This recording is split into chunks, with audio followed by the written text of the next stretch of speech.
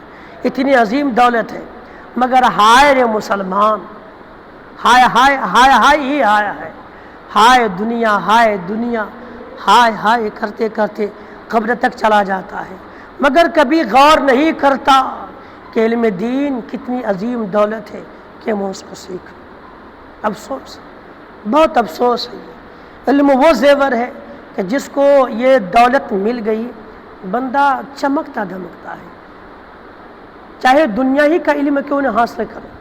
کوئی اگر ٹیچر ہوتا ہے تو سب جانتے ہیں ایک ٹیچر کا، انجینئر کا، پروفیسر کا رتبہ کتنا ہوتا ہے۔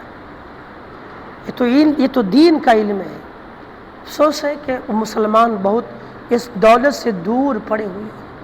خدا را ہم جو سنتے ہیں دعا کریں رب سے اور کوشش بھی کریں کہ میں کچھ نہ کچھ علم دین کا ایک باب نہ صحیح، کم سے کم ایک دو مسئلہ ہی تو سیکھ لیا کرو۔ اگر خدا نہ خواستہ اس مسئلے پہ اس وقت عمل نہ بھی ہو تب بھی اللہ تعالیٰ سیکھنے کا عظیم ثواب عطا فرماتا ہے، اور کم سے کم اپنے اولادوں کو علم دین سکھانے کی کوشش کریں۔ ایک مسئلہ سیکھ لیجئے یہیں سے، جو مسافر کے نماز کے تعلق سے گفتگو چل رہی تھی پہلے، اور 2-3 دن سے ہم نے پھر اس کو کنٹینیو کرنے کی کوشش کی ہے۔ وہ مسئلہ یہ کہ اگر آپ یا ہم یا کوئی مسلمان کسی شہر میں جائے کسی کام کے لیے، اور اس شہر میں جانے کے بعد اس بندے کی اس شہر میں 15 دن ٹھہرنے کی نیت نہ ہو، تو بندہ شہر میں پہنچنے کے بعد بھی مسافر ہی رہے گا۔ اس کو یوں سمجھیے اپنی زبان میں، اپنے انداز میں، کہ آپ یہاں سے دلی جا رہے ہیں، آپ کی نیت ہے کہ 10-12 دن میں دلی میں میرا کچھ کام ہے، کام کر لوں گا پھر واپس آ جاؤں گا۔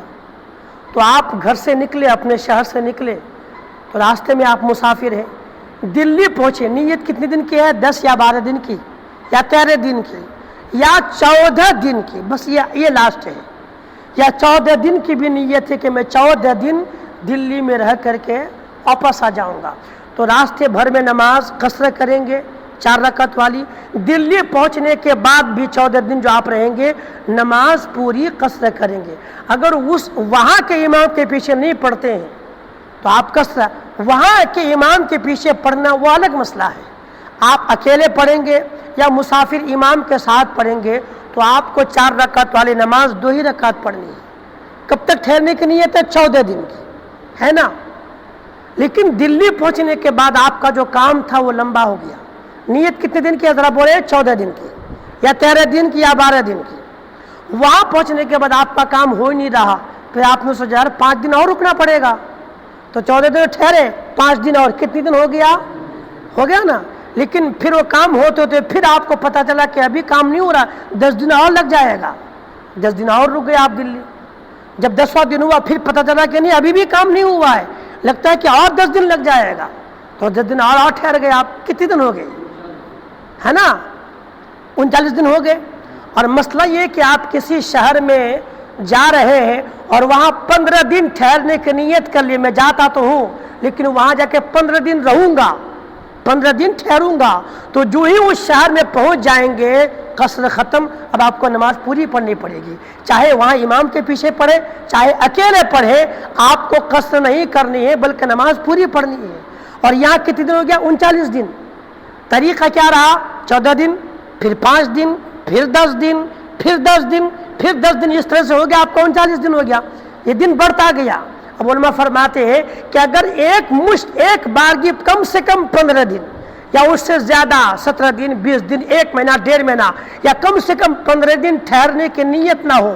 دلی میں آپ کے 15 دن ٹھہرنے کی نیت ہی نہیں ہے, مگر 10 دن کرتے کرتے 50 دن ہو گیا آپ کا, قصر کر رہے ہیں. علماء فرماتے ہیں کہ اگر اس طرح سے زندگی بھر دلی میں کاٹ دیں گے تب بھی مسافر ہی رہیں گے, آپ کو نماز قصر ہی ادا کرنی ہوگی. سمجھے؟ جب تک 15 دن ٹھہرنے کی نیت نہ ہو اور آپ 14 دن کر کے 10 دن کر کے جس شہر میں ٹھہرتے رہیں گے پوری زندگی کاٹ دیں گے, آپ مقیم نہیں کہلائیں گے, مسافر ہی کہلائیں گے, اور آپ کو 4 رکعت والی نماز قصر ہی ادا کرنی ہوگی. ایک مسئلہ اور سن لیجیے خالی, ایک مسئلہ یہ کہ مان لیجیے آپ کی بیٹی آپ نے بیاہ دیا لکھنؤ, ہے نا, اس کا سسرال لکھنؤ میں ہے, آپ کا گھر اس شہر میں ہے. اب آپ کی بیٹی ہے یہاں گھر, یا پھر انڈیا میں جہاں آپ کا گھر ہے وہاں وہ آ گئی 1 مہینے کے لیے, تو اب وہ نماز کیا کریں گے, قصر کریں گے کہ پوری؟ اس لیے کہ جہاں پیدا ہوئی وہ اس کا اصلی شہر ہے, اور اصلی شہر میں بندہ 1 گھنٹے کے لیے بھی آئے گا, 1 دن کے لیے بھی آئے گا, قصر ختم. آپ دلی گئے وہاں 5 سال رہتے ہیں, لیکن آپ کا گھر یہاں, ماں باپ یہاں, آپ کا پریوار یہاں, آپ کا اصلی وطن یہاں پہ. اگر آپ یہاں 1 دن کے لیے بھی آئیں گے نا تو جو ہی اپنے شہر پہنچیں گے قصر ختم. اب یہاں مسافر نہیں, اب آپ مقیم ہیں. تو اگر کوئی انسان اپنی بیٹی کو بیاہ دیا, رہتی لکھنؤ, اور گھر آ گیا آپ کے گھر, تو یہاں آ کے کیا کریں گی؟ علماء فرماتے ہیں کہ اگر آپ کی بیٹی سسرال میں ٹھہر گئی, وہی اس کا وطن ہو گیا, تو اب وہ وہاں سے آپ کے گھر آئے گی. گرچہ یہاں پیدا ہوئی, گرچہ ماں باپ یہاں پر ہے, مگر اصلی وطن آپ کا وہ ہو چکا, آپ کی بیٹی کا وہ ہو چکا ہے. جب وہاں سے آپ کے گھر میکہ آئے گی تو یہاں آ کر کے اگر 15 دن ٹھہرنے کی نیت نہیں ہے, 10 دن کی, 12 دن کی, 14 دن کی ٹھہرنے کی نیت ہے, تو جب تک رہے گی قصر کرے گی, گرچہ ماں باپ کا گھر ہے.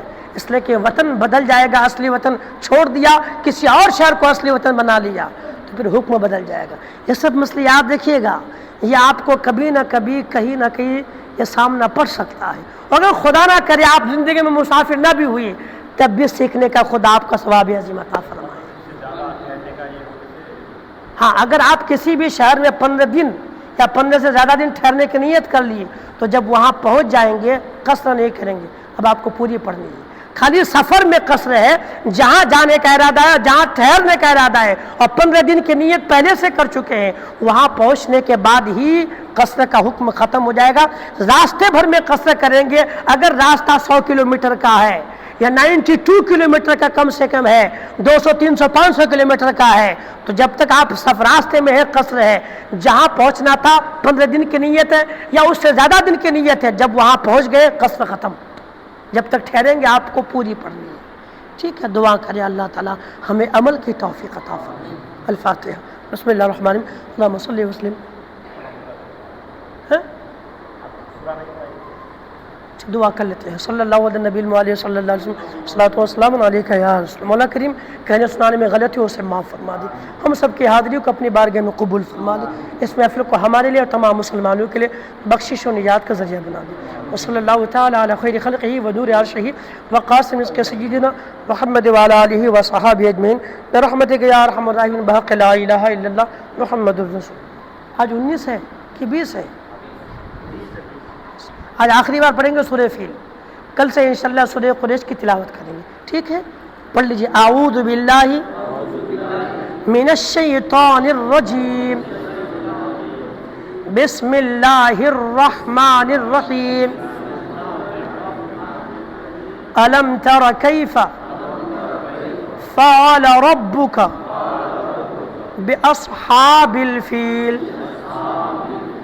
ألم يجعل كيدهم في تضليل وأرسل عليهم طيرا أبابيل ترميهم بحجارة من سجيل فجعلهم كعصف مأكول. ایک بار اور پڑھ لیجئے ألم تر كيف فعل ربك بأصحاب الفيل ألم يجعل كيدهم في تضليل وأرسل عليهم طيرا أبابيل ترميهم بحجارة من سجيل. اس کو میں پوری پڑھ دیتا ہوں، سن لیجیے پھر آپ پڑھیے گا. ترميهم بحجارة من سجيل. پھر سے پڑھ لیں ترميهم بحجارة من سجيل